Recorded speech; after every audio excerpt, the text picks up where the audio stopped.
के सबसे महान और क्रांतिकारी कवि और क्रांतिकारी संत और दोहों के विश्वविख्यात रचयिता, ब्राह्मणवाद, पाखंडवाद, मूर्तिवाद, जातिवाद का घोर खंडन करने वाले संत शिरोमणि कबीर साहब जी के चरणों में जो आज कबीर जयंती का आयोजन किया गया है, उसमें उपस्थित होने का आपके सेवक इंजीनियर खेमचंद कोहली को ये जो मान सम्मान मिला है, इस सब के लिए मैं आप सभी का और जो आपकी कमेटी है, कमेटी का बहुत बहुत धन्यवाद करता हूं।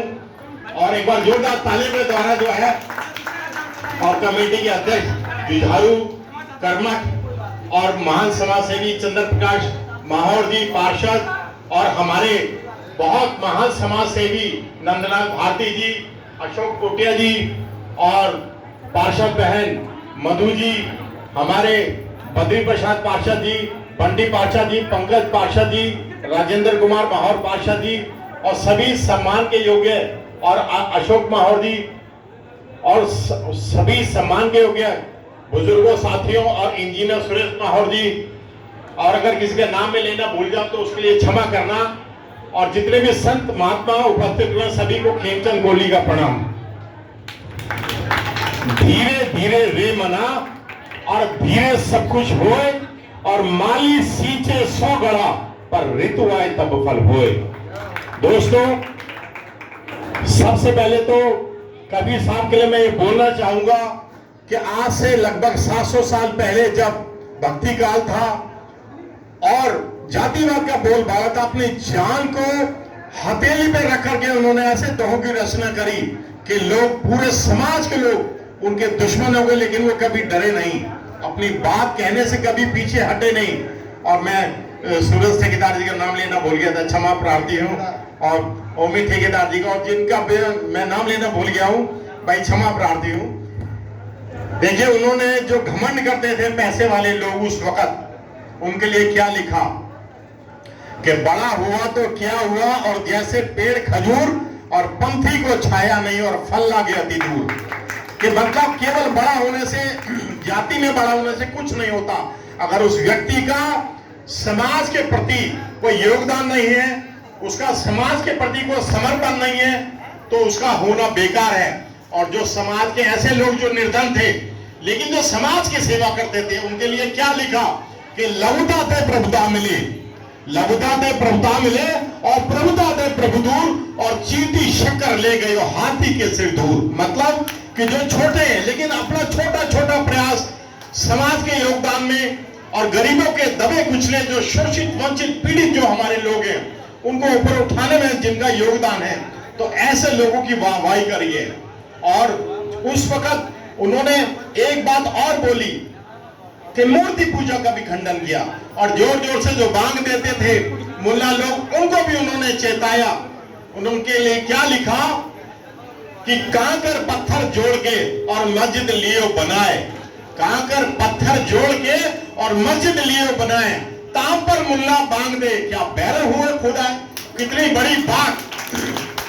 इसलिए इसको, इन दोहों को कहने से मुस्लिम समाज भी उनके खिलाफ हो गया कि भाई मुस्लिम के खिलाफ होते हैं, लेकिन उन्होंने बोला कि चिल्लाने से, अजान देने से आपको ईश्वर तत्व की प्राप्त नहीं हो सकती। देखिए कितनी बड़ी बात थी। इसके अलावा उन्होंने सभी लोगों का यह बोला कि मूर्ति पूजा में कोई ताकत नहीं है, और सारे व्यसनों का उन्होंने घोर खंडन किया। हर प्रकार के नशे पानी के वो खिलाफ थे। हाँ, गरीबों के सेवा के बड़े वो उसके सार्थक थे, और बड़े पुरोधा थे कि भाई गरीबों की सेवा की जाए, लोगों का जीवन यापन जो है सुधारा जाए। ऐसे सुंदर महान कवि के आज विश्व प्रसिद्ध ताजमहल के ताज नगरी में, इस कबीर कुटी आश्रम में, बाबा बोधिदास जी के आश्रम में आज दास को यहाँ पर आने का मौका मिला, और आप सभी लोगों ने जो मान सम्मान दिया, मैं आपको वचन देता हूं कि कभी भी खेमचंद कोहली के लिए कोई काम होगा, रात के 12 बजे भी आपके चरणों में हाजिर हो जाऊंगा। एक इस मंच के माध्यम से बड़ा इंपॉर्टेंट मैसेज देना चाहता हूं, उसको सारे लोग समझ लें कि हम बार बार कबीर दास बोलते, दास कभी नहीं बोलना, साहेब बोलना है। आज मैंने देखा कि सोशल मीडिया में भर भर है, सभी लिख रहे हैं कबीर दास की जयंती की बड़ी शुभकामनाएं, कबीर दास जी की बहुत जयंती की मुबारकबाद। दास हम उनको कहें, हमारी ऐसी क्या जरूरत है? हम उनके पैरों के धूल के कण के बराबर भी नहीं है। हमारे लिए वो साहेब है और अंतिम सांस तक साहेब रहेंगे। इसलिए मैं चेताना चाहता हूं समाज के सभी बंधुओं को, कबीर साहेब प्रयोग करें। देखिए मैंने आज मैसेज डाला था सुबह, उसमें कबीर साहेब का प्रयोग कर, कबीर दास नहीं बोलना, कभी भी दास नहीं बोलना। वो अपने लिए स्वयं बोल सकते हैं दास, लेकिन हम उनको दास बोले। मैं विद्या बहन जी का भी नाम लेना भूल गया था, भाई बंगाली बाबू जी का, मैं क्षमा प्रार्थी हूं, लेकिन आप लोगों ने बहुत मेहनत करी है। दोस्तों बस समाज के लिए छोटा सा संदेश दूंगा, क्योंकि सारे लोग सुबह से जो है आज इस कार्यक्रम में उपस्थित हैं, कि देखिए देश को आजाद हुए तो 77 साल हो गए, और जिनको समाज में मान सम्मान, क्योंकि दुर्भावना क्या है और बड़े दुख की बात क्या है कि ये देश जाति व्यवस्था पे, वर्ण व्यवस्था पे चलने वाला देश है, और इसमें जो लोग सबसे ज्यादा मेहनत करते हैं उनको सबसे कम सम्मान है।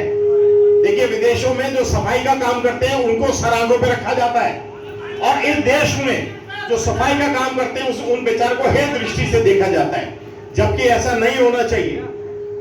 देखिए जो बाबा साहब ने भी एक बात बोली थी, ये जो जिनके साथ हम लोग मतलब जो अपने आप को ऊंचा समझते हैं, अभी मैंने वो दोहा बताया ना कि बड़ा हुआ तो क्या हुआ, तो बड़ा कोई नहीं है।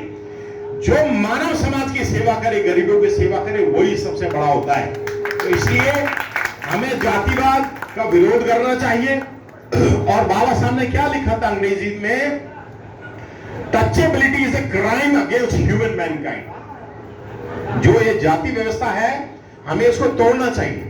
अगर जरूरत समझें, अगर आपको कोई योग्य वर वधु मिलता हो अन्य जाति में भी आप विवाह करें, ये मैं आपसे वादा करता हूं, और सरकार भी इसका समर्थन करती है। अगर आप अपने बेटी बेटे का विवाह अगर अंतर जाति विवाह भी करेंगे, आपको 5 लाख रुपए का अनुदान मिलेगा। शायद आपके संज्ञान में पता नहीं है कि नहीं है, लेकिन आप देखिए जो उत्तम विद्या लीजिए और यद्यपि नीच पे होए। क्यों? क्योंकि हम खुद क्योंकि कोरा कपड़ा बुनने वाले कोरी हैं, तो हम कई बार अपने आप को ऊंचा समझ लेते हैं। गलती से हम ये मान बैठते हैं कि हम ऊंचे हैं, और जो खटीक है वो बकरा काटता है नीचे है, जो सफाई कर्मचारी नीचे, चमड़ा उतारता है जाटा, तो वो जाटा हमसे नीचे नहीं है। इसलिए वो हमारे समकक्ष हैं, हमारे भाई हैं। और अगर मेरे भी बेटे हैं तो मेरे को कोई अच्छी कन्या वाल्मीकि समाज में भी मिलेगी, मैं पीछे हटने वाला नहीं। अगर लड़का लड़की को पसंद कर ले तो मेरे को कोई उसमें ऐतराज नहीं है। देखिए कोई सभी काम नामुमकिन नहीं होता है। हिटलर ने, आपने देखा हिटलर को पहले कोई नेता नहीं मानता था। हिटलर ने अपना चाकू से पूरा हाथ काट के जब ज्योतिषी को